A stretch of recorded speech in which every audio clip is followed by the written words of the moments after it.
M phase बहुत important रहने वाला है क्योंकि यही माइटोसिस फेज है, इसमें माइटोसिस होगी, इसलिए बहुत इंपॉर्टेंट है।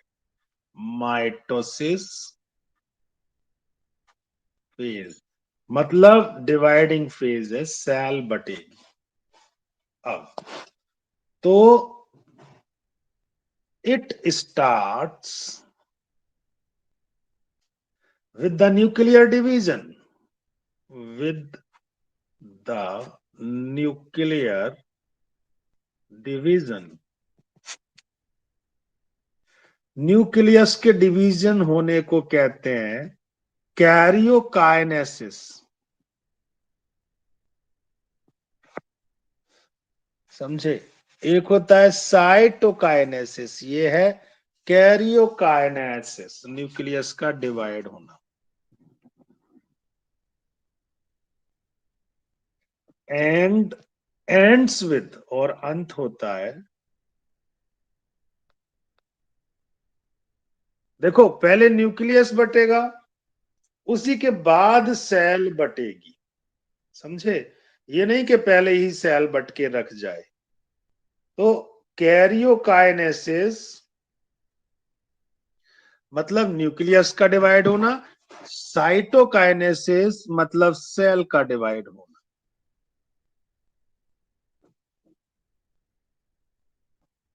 And ends with cytokinesis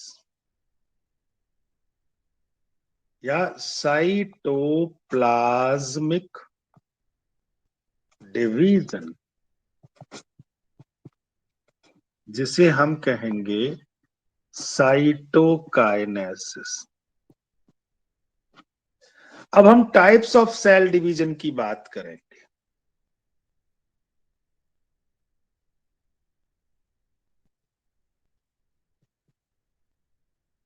types of cell division,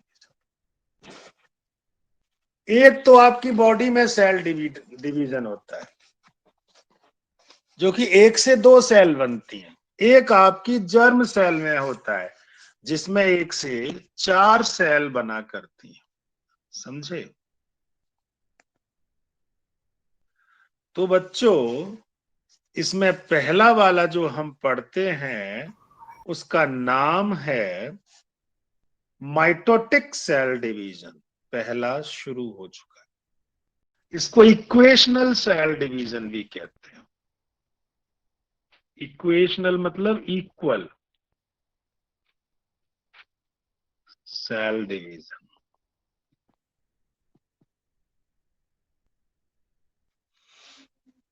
तो this division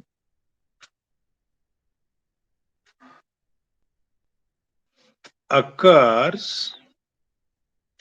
mostly in vegetative cell। आपके शरीर की जो सेल्स हैं उन्हें कहते हैं, जो आपकी टेस्टिज और ओवरी में होते हैं वो अलग सेल होते हैं। इसमें क्रोमोसोम का नंबर सेम रहता है, जितना मम्मी सेल में होता है उतना बेटी सेल में। Since the number of chromosome in parents, number of chromosome in parents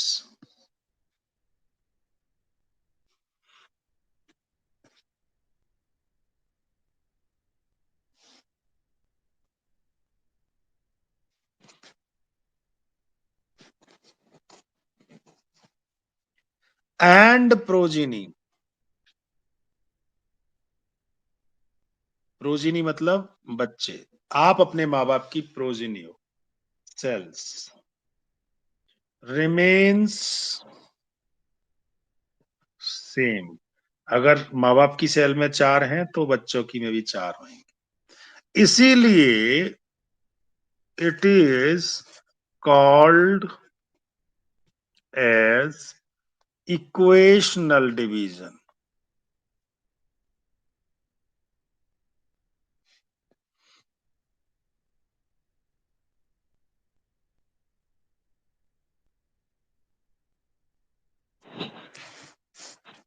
ठीक है, अगली बात, ये जो माइटोसिस है,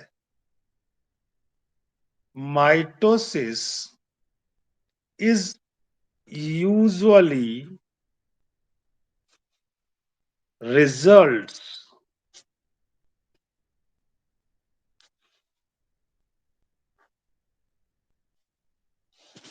थोड़ा सा चेंज करता हूं, usually restricted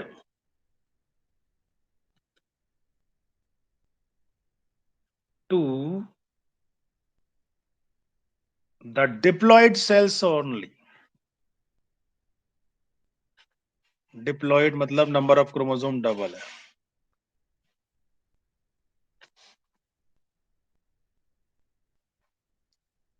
However, in some lower plant,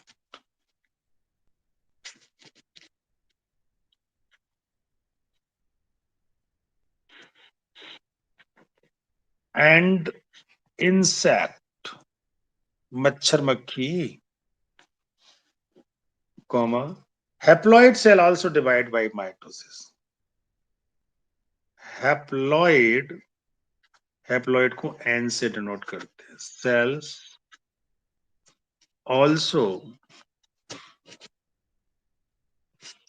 divide by mitosis. ये डिप्लॉइड सेल में होती है, लेकिन कुछ इंसेक्ट में और लोअर कैटेगरी के प्लांट में ये हैप्लॉइड सेल्स में भी हो सकती है।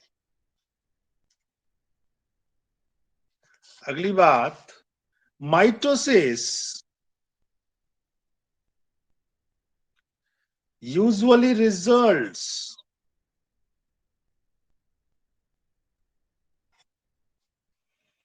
in the production of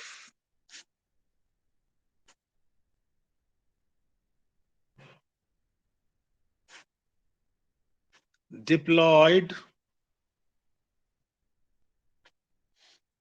daughter cell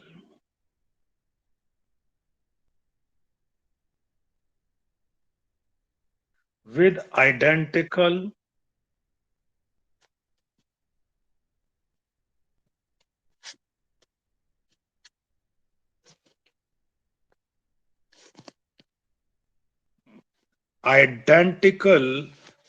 genetically identical कह सकते हैं।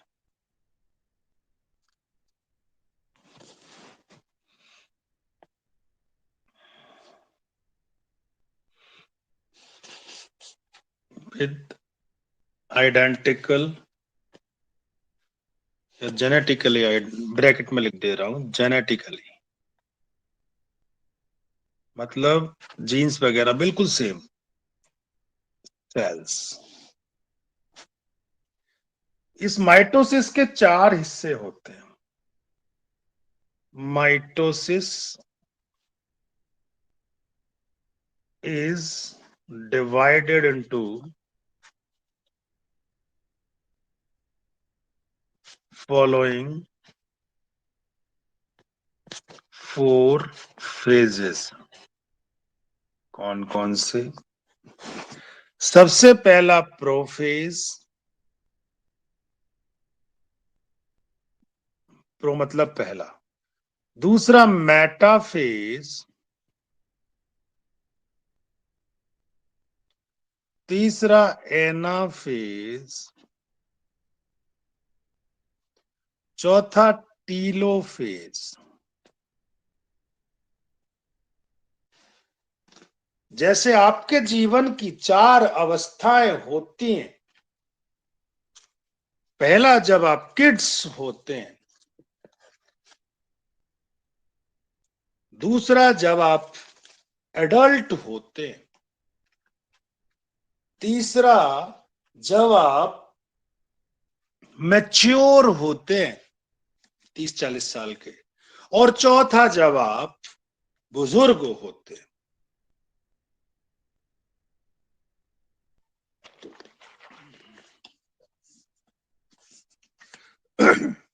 ऐसे ही सेल की भी ये 4 अवस्थाएं होती हैं। 4 स्टेजेस होती। देखो बच्चों, मैं आपको एक कॉमन सी बात मैं समझाना चाहता हूं ताकि इजी हो जाए। ये एक सेल है, इसमें न्यूक्लियस है और ये क्रोमोसोम पड़े हुए हैं, ये न्यूक्लियोलस। इसको हम प्रोफेज कहते हैं, कॉमन सी स्टेज है। अगले वाले में क्या होगा, ये जो क्रोमोसोम है ये सेंटर पर अरेंज हो जाएंगे, ठीक है, और न्यूक्लियस खत्म हो जाएगा। इसे मेटाफेज कहते हैं। तीसरी स्टेज में ये क्रोमोसोम ऊपर की ओर और नीचे की ओर जाने लगेंगे। देखो क्या होता है, मेटाफेज में ही इनको स्पिंडल फाइबर अपनी ओर ऊपर नीचे खींचते हैं। ये ऊपर वाला हिस्सा, ये नीचे वाला हिस्सा, ये ऊपर खींचते हैं, ये नीचे खींचते हैं, ठीक है, पोल्स पर। तो जब ये वाला हिस्सा ऊपर खींच रहा है, ऐसे करके इसने रस्सियां डाल रखी हैं, ये स्पिंडल फाइबर होते हैं, तो ये क्रोमोसोम को इसने अपनी ओर खींच लिया, इसको भी खींच लिया, इसको भी खींच लिया, इसको भी खींच लिया, नीचे वाले ने अपनी ओर खींच लिया। ये देखो, ये देखो, ये खींच लिया अपनी ओर, ठीक है।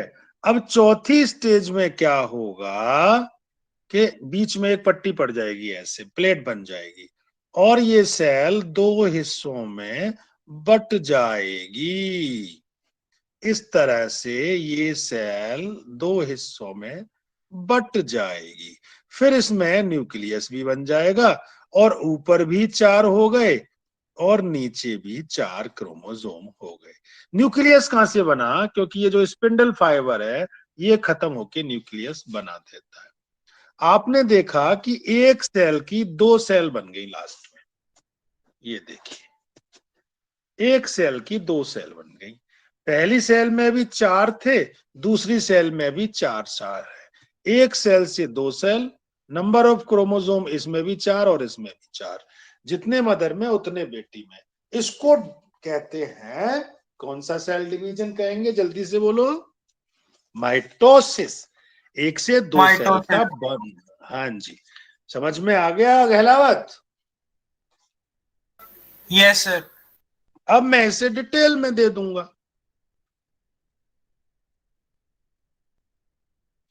बिल्कुल क्लियर हो जाएगा। तो यही चारों स्टेजेस मुझे लेके आनी है। पहली प्रोफेज, दूसरी मेटाफेज, तीसरी एनाफेज, चौथी टीलोफेज। पहले में क्रोमोसोम ऐसे ही पड़े रहेंगे, दूसरे में सेंटर पे अरेंज हो जाएंगे, तीसरे में अपने अपने पोल्स पर चले जाएंगे, और चौथे में सेल 2 में डिवाइड हो जाएगी। ये बड़ा सिंपल सा फंडा है। अब मैंने पहला पॉइंट लेना है। लीजिए, मैंने ले लिया पहला पॉइंट, यानी मैं पहला बता रहा हूं प्रोफेज।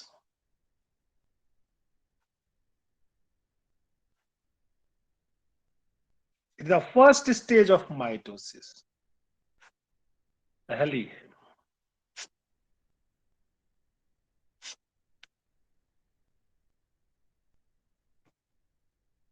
ऑफ माइटोसिस कैसे पहचानेंगे? It is marked by the initiation, मतलब शुरुआत, ऑफ कंडेंसेशन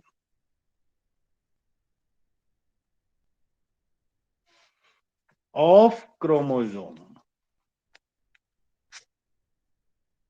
कंडेंस होने शुरू हो जाते हैं, देख पाते हैं? हाँ जी। Chromosomes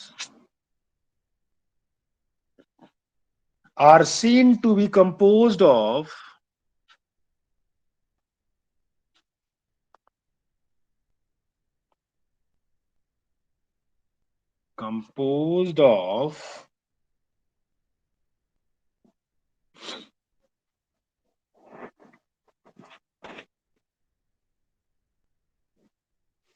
two chromatid.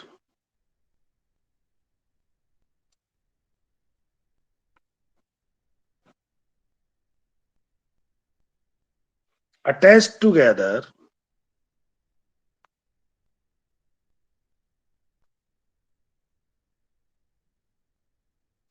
at centromere.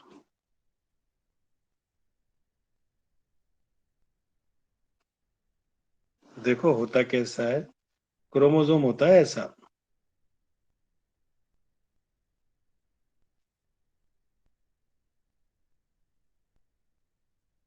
ये होता है सेंट्रोमियर। ऐसे आर्म वाला नजर आता है। बात समझ में आ गई? अब मैं इसे आपको बताऊंगा, डायग्राम से मैं आपको समझाऊंगा। कोई क्वेश्चन हो तो पूछ सकते हैं। वैसे इतना टफ नहीं लगने वाला है ये, अभी मैंने जो जितना बताया है उसी सारे को ही रिपीट करने वाला हूं, घबराने की कोई जरूरत नहीं है। तो मेरे बच्चों अब आप देखिए,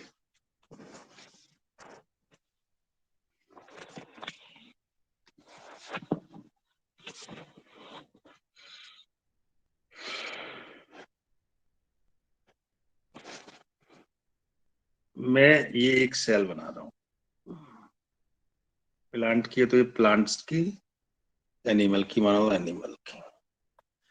अंदर इसका न्यूक्लियस होगा, ये हो गया न्यूक्लियस, ठीक है। और इसमें होंगे क्रोमोसोम, क्रोमोसोम ये हो गए, 1 2 3 4, ये न्यूक्लियोलस हो गया, ठीक है। तो ये न्यूक्लियस था, और जो अंदर पड़े हुए हैं क्रोमेटिड्स से जोड़ा है, तो क्रोमेटिड, पेयर्स ऑफ क्रोमेटिड, इन्हीं को क्रोमोसोम कहते हैं।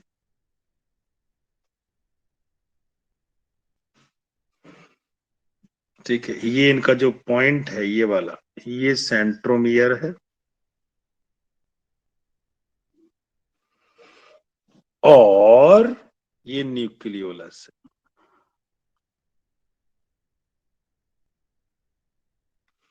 अब क्या करेंगे, ये ऊपर की सेल की मेम्ब्रेन तो रह जाएगी, अंदर वाला जो न्यूक्लियस है वो टूट जाएगा, ये टूट रहा है, गायब होगा, न्यूक्लियोलस भी गायब हो जाएगी, और ये जो क्रोमोसोम है ये कंडेंस हो जाएंगे। अभी थोड़ी देर पहले, अब असली देखो क्रोमोसोम कैसा था, असली क्रोमोसोम, अभी पहले हम बना दे रहा हूं, कंडेंस होके नजदीक आ जाएंगे,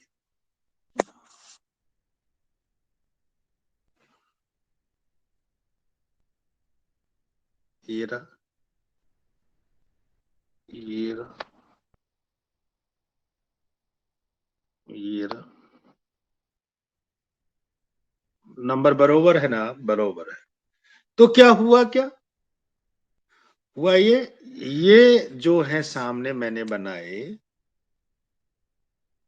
ये रहे, ये जो मैंने सेंट्रोमियर बनाया ये रहा, ये डिसएपियरिंग न्यूक्लियर मेम्ब्रेन, और ये डिसएपियरिंग न्यूक्लियोलस, ये खत्म हो रही है। तो थोड़ी देर पहले जो क्रोमोसोम थे वो ऐसे नहीं थे, गुच्छा सा बना के पड़े हुए, ऐसे बता रहा हूं, पूरे में फैले हुए ऐसे,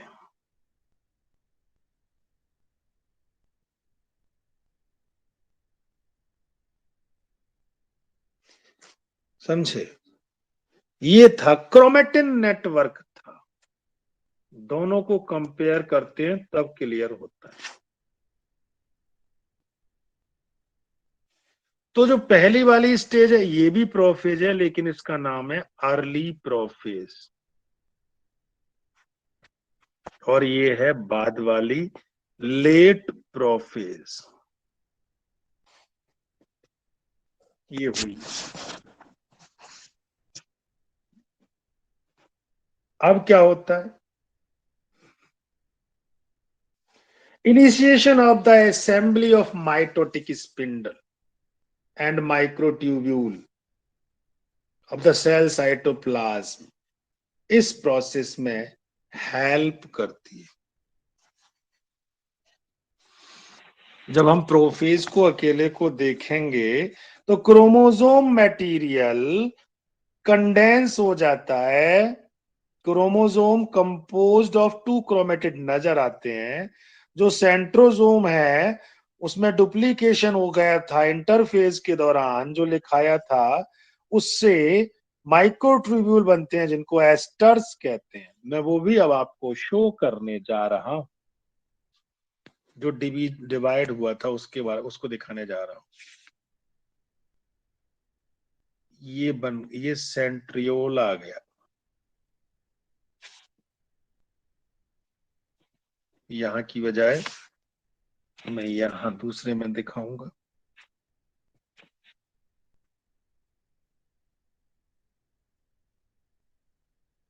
और ये एस्टर है जो न्यूक्लियर मेम्ब्रेन वगैरह टूटी है उससे बना है।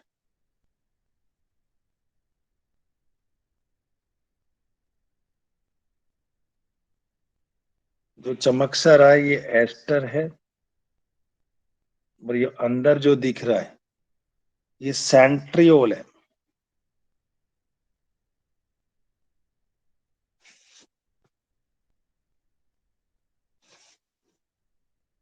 तो बच्चों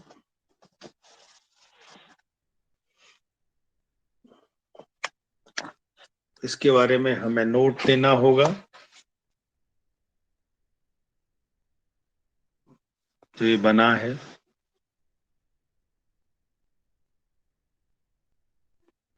जो सेंट्रोसोम था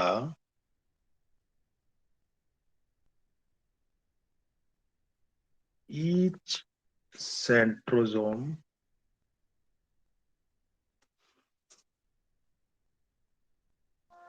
radiate out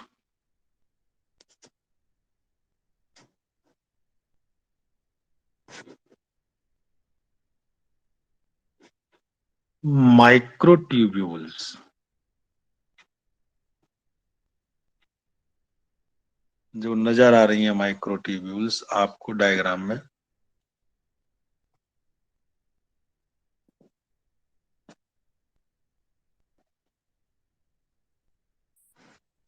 microtubules called aster. अब जो दो एस्टर हैं, the two asters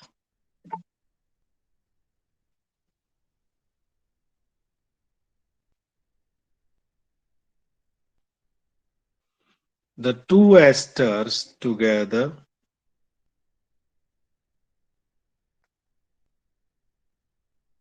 with spindle fibers forms mitotic apparatus।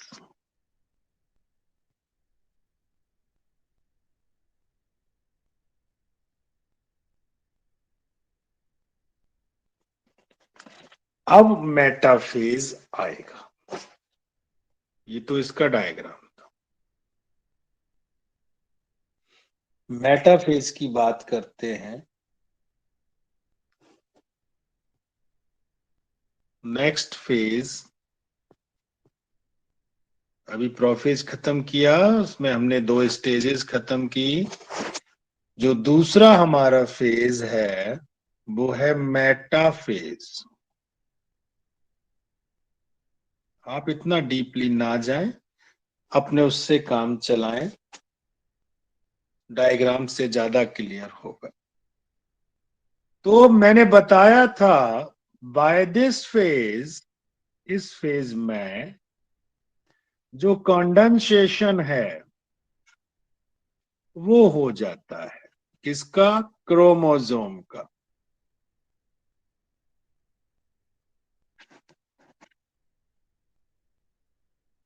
Is completed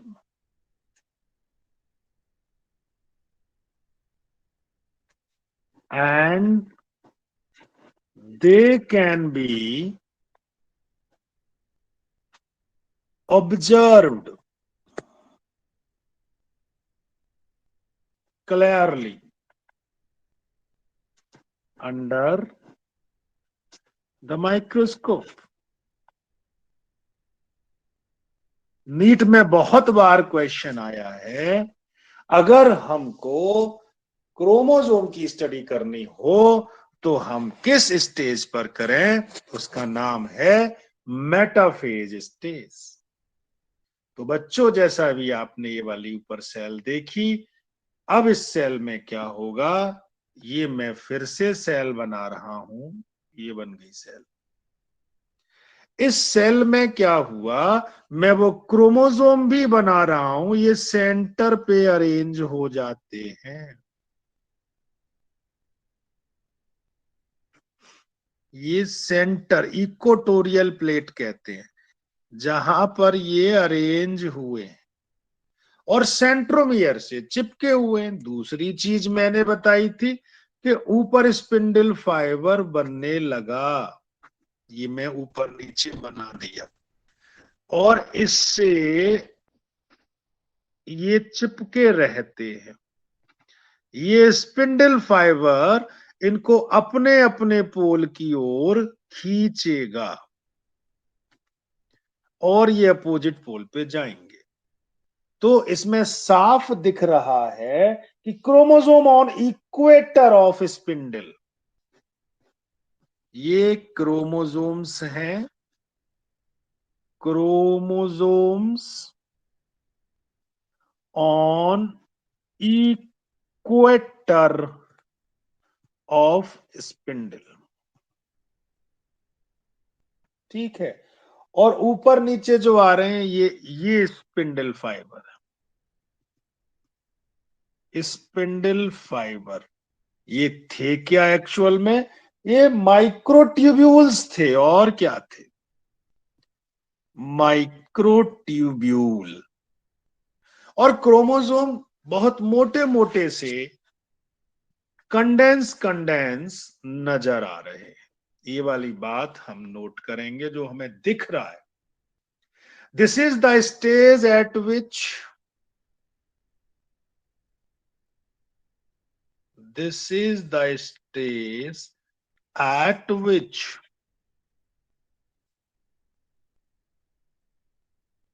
morphology, morphology होती है उसको बाहर से कैसा दिखता है, एक्सटर्नल अपीयरेंस ऑफ क्रोमोसोम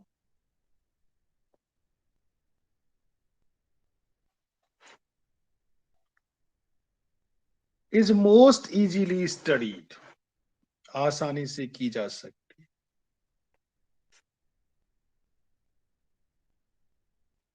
है, स्टडीड। पहली बात। दूसरी कोई खास बात है, ये जो मेटाफेज है, मेटाफेज इज कैरेक्टराइज्ड बाय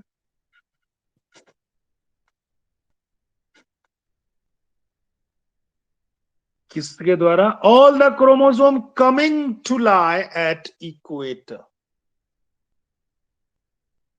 ये इसकी पहचान है, समझे? कि सारे क्रोमोसोम इक्वेटर पर आ गए।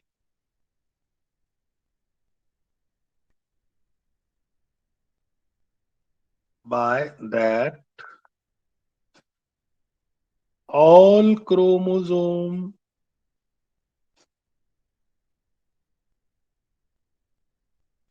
are moved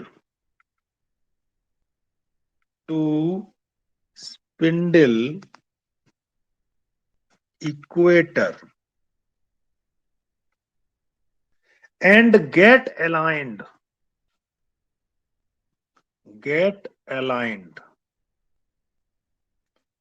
along metaphase plate, जो बीच वाली प्लेट है उसको ही कहते हैं, जो इक्वेटर है उसे मेटाफेज प्लेट भी कहते हैं।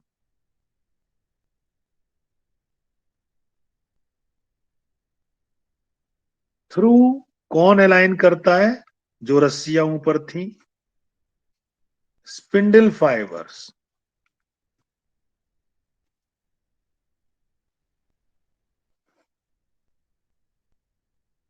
To both poles.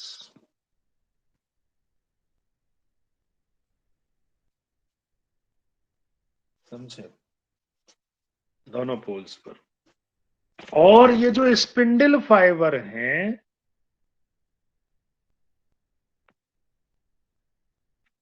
Fibres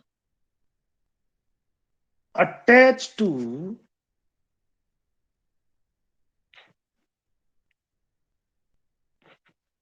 kinetochore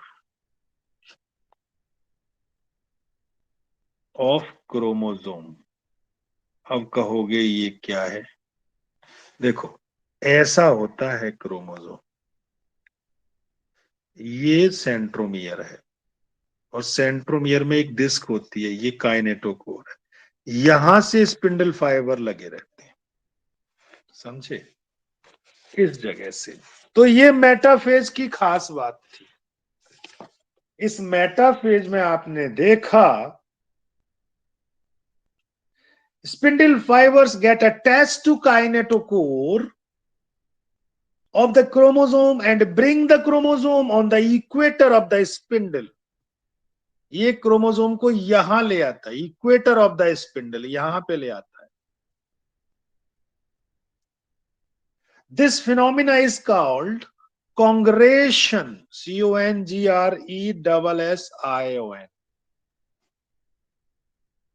अब जो सेंट्रोमियर होता है of all the chromosome lie on the equator, centromere यहीं पे होगा, इक्वेटर पे, which form an apparent plate, जिससे ये प्लेट जैसी नजर आने लगती है, जिसको इक्वेटोरियल प्लेट कहते हैं।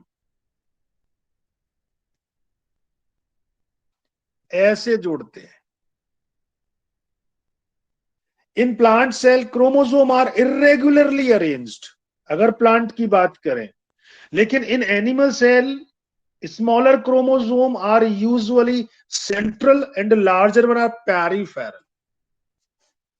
जो छोटे क्रोमोसोम होते हैं एनिमल सेल में, वो सेंटर में रहते हैं। अगर बात करें तो सेंटर में छोटे क्रोमोसोम रहेंगे, और जो बड़े क्रोमोसोम हैं वो पेरीफेरी पे रहेंगे। एनिमल सेल और प्लांट सेल का डिफरेंस है, अगर इसे एनिमल सेल मानो तो। अब मैं एनाफेज का जिक्र करूंगा, अगली वाली स्टेज है।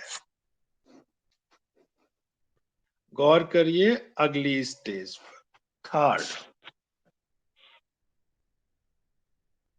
एनाफेज।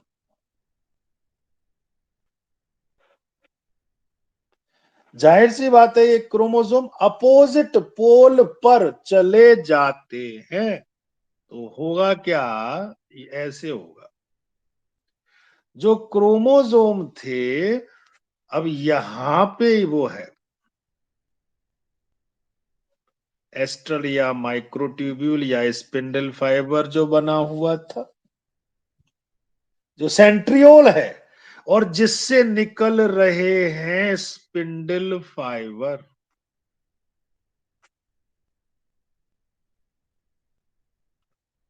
इन स्पिंडल फाइबर ने वो क्रोमोसोम अपनी ओर खींच लिए।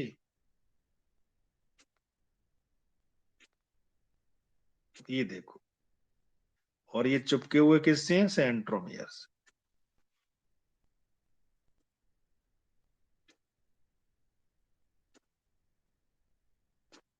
ये वाली बात मैं लिख दूंगा कि chromatids are pulled apart, chromatids are pulled apart। इसका मतलब क्या हुआ? सेंट्रोमियर टूट गया, centromere split and chromatid separate. और क्या हुआ? chromatid move to opposite pole,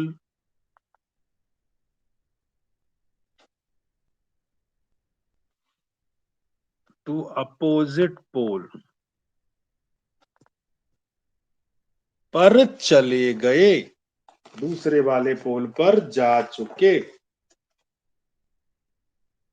तो हम कहेंगे anaphase stage is characterised by the two key features, centromere split and chromatid separate, and the chromatid move to the opposite pole. ये बिल्कुल clear हो,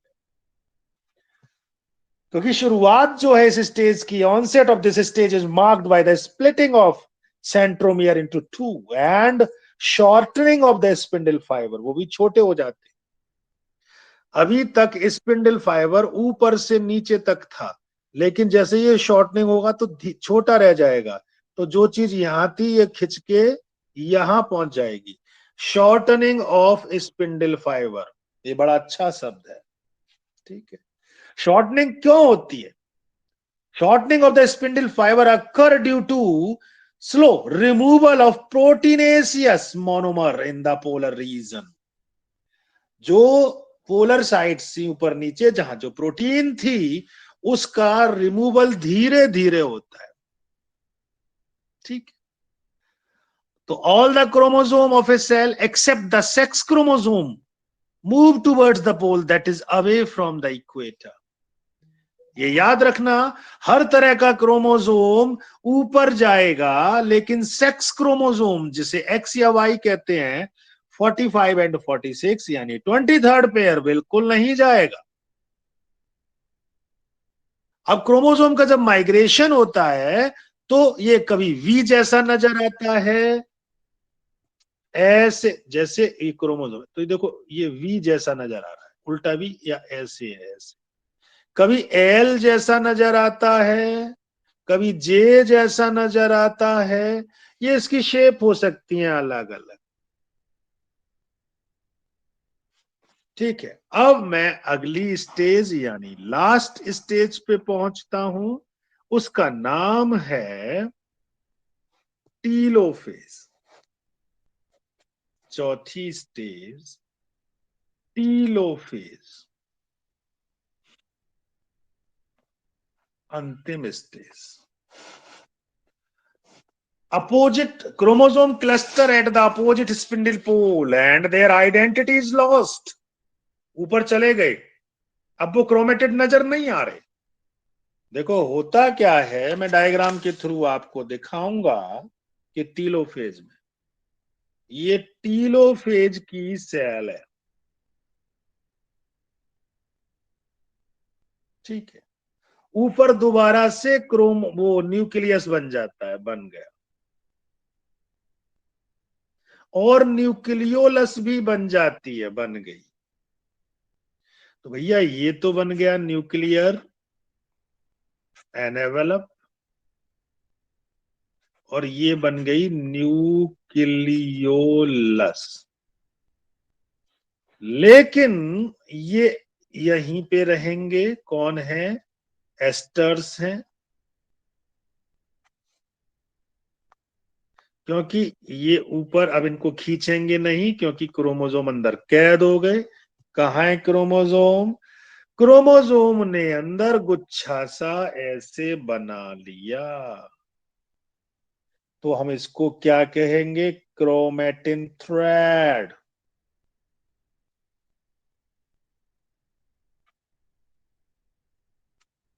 thread बन गया धागा।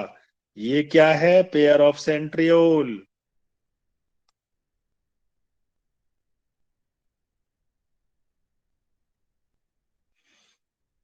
क्या होगा इस स्टेज में? वही होगा जो हम लिखवाएंगे, और क्या होगा।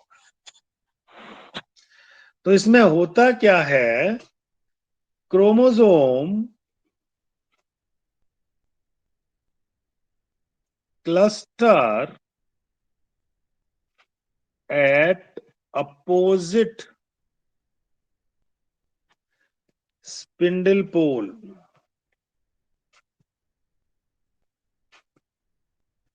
and their identity is lost as discrete element. कौन सा एलिमेंट था? क्रोमेटिड था थोड़ी देर पहले। अब ये पूरा गुच्छा बन गया, क्रोमेटिन नेटवर्क। और क्या हुआ है? जो न्यूक्लियस था दोबारा बन गया, न्यूक्लियर एनवेलप। रीएपियर, अभी डिसएपियर हुआ था। कहा? Around the chromosome cluster. और क्या हुआ है? न्यूक्लियोलस फिर से बन गई, nucleolus, Golgi complex and endoplasmic reticulum reform दोबारा से बन गई। ये टीलोफेज ने ऐसा काम कर डाला। अब सेल डिवाइड हो जाएगी, यानी साइटोकाइनेसिस हो जाएगी। साइटोकाइनेसिस मैं आपको कल बताऊंगा, ठीक है? उसके लिए आपको वेट करना पड़ेगा।